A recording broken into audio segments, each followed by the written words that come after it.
Selamat datang dan selamat kembali setelah sekian lama. Spot ni adalah spot yang sangat saya teringin mai sejak daripada 2010. Spot yang menjadi bualan hangat di kalangan para pemancing tebing, terutamanya yang memburu ikan bawah. Target-target macam MJ, kerapu dan juga malah ikan-ikan atas yang bukan bersaiz kebanyakan seperti yang kebanyakannya di belah-belah open Penang. Semuanya memang ada di sini. Jadi ini antara sebab yang kami usaha mai ke penghujung dunia ni.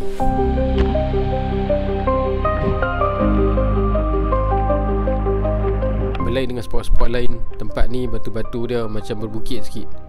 Tebing-tebing dia banyak curaman-curaman, jadi berjalan dia kena berhati-hati sikit. Kasut kena kasut yang elok, kalau tidak kita akan boleh slip terus jatuh ke bawah.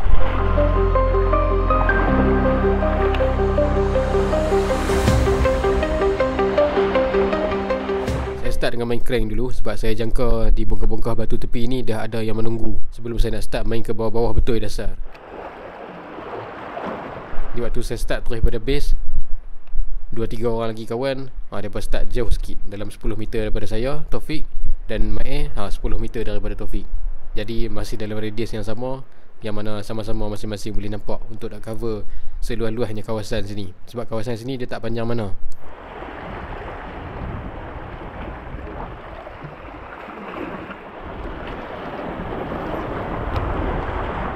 Tiba-tiba, lebih kurang dalam sejam pertama, ini berlaku.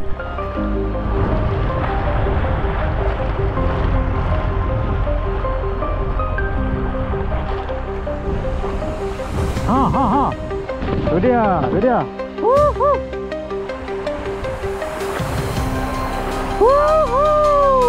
Tu dia.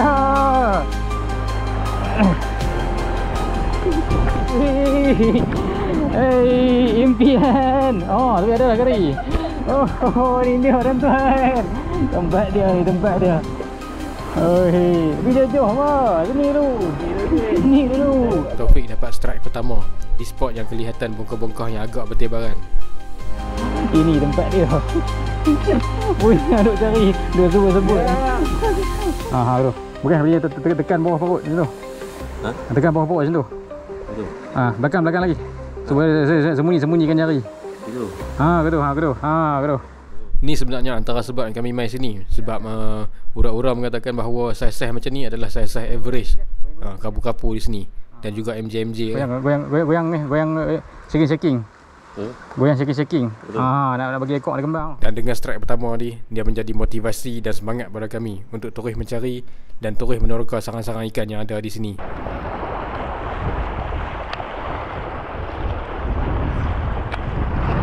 Saya dapat rasakan berlainan daripada spot lain.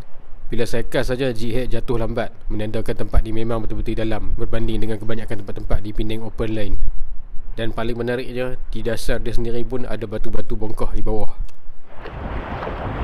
Siapa yang main casting sini pasti akan rambang mata sebab bongkah-bongkah batu dia, celah-celahan batu dia boleh kata kebanyakan nampak macam ada ikan. Dan setiap cast akan membuatkan kita rasa suspense. Mana nak tahu tiba-tiba akan ada ranjutan mengejut.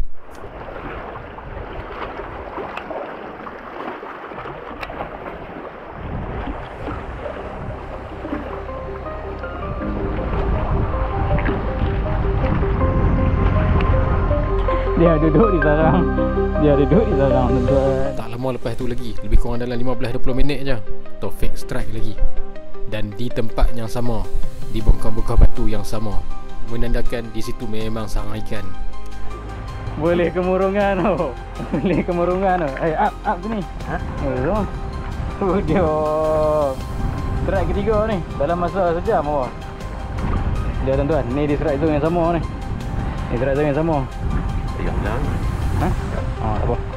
Saya masih tak lari jauh, saya masih stay dalam radius yang sama sebab saya merasakan masih banyak lubang-lubang yang belum di cover. Jadi sebelum nak bergerak jauh, saya cast dan saya cover di hampir setiap inci lubang-lubang batu.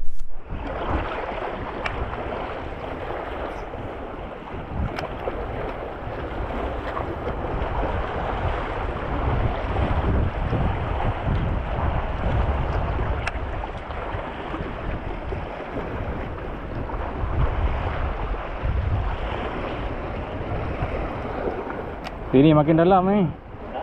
Dia main ke sini dia makin dalam.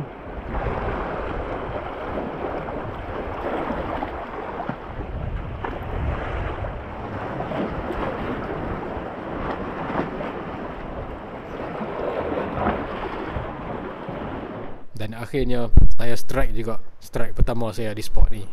Tapi malangnya tak terakam. Pasal saya tak rakam strike tadi. Dia tuan-tuan, lepas 3 jam 3 jam juga gumpau tadi. Alhamdulillah ada juga.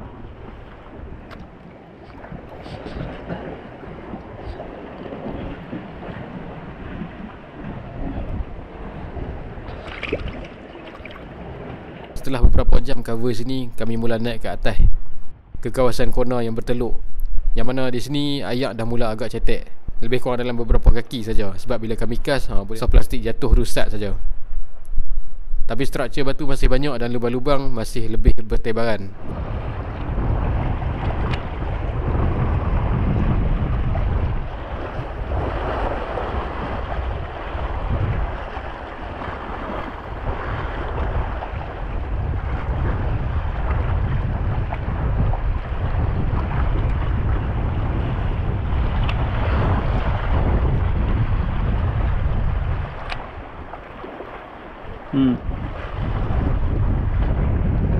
Tengok pada jauh macam cangkat ni. Tengok macam pada jauh macam cangkat ni. Oh ya, tu tengok betul.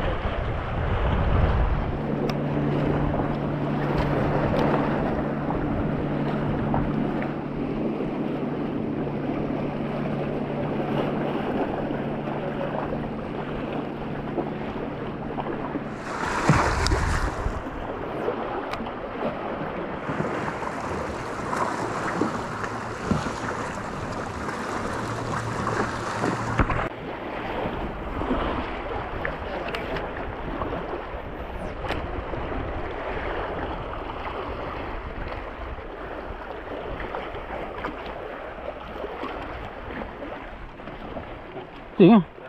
Agak kejihan atas. Banyak sungguh sampah-sampah kat sini. Saya tak tahu sama ada dia daripada orang direct buang sini ke, ataupun daripada merata-rata dan dikumpulkan oleh arwah bawa mereka bertebak di sini. Tapi pesanan pada pemancing-mancing dan juga pengunjung-pengunjung, mungkin juga orang yang melancong atau siapa-siapa saja ya, yang pengguna, tolonglah jangan buang apa-apa bentuk sampah ataupun apa-apa bentuk sisa ke dalam laut. Terutamanya botol-botol yang mana kebanyakan sampah di sini. Sebab botol ayak ni benda yang orang guna selalu. Sampai semua sisa-sisa semua nak buang ke laut. Sebab ayak laut akan ambil, bawa masuk ke dalam laut dan akan dibawa ke tengah laut dan akan disidai ke mana-mana tebing-tebing yang kadang-kadang tebing tu mempunyai ekosistem yang bagus.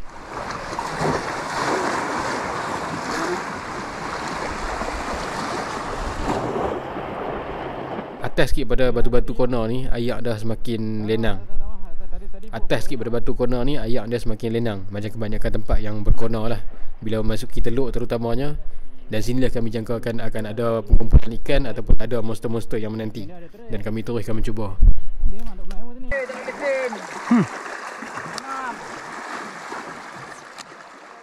Hampir 3-4 jam jugalah kami cover di penghujung tu. Dan kami start turun ke bawah balik. Sebab ayak waktu ni dah bunga-bunga pasang. Tapi sayang, waktu-waktu macam inilah angin yang kuat dia mula nak main.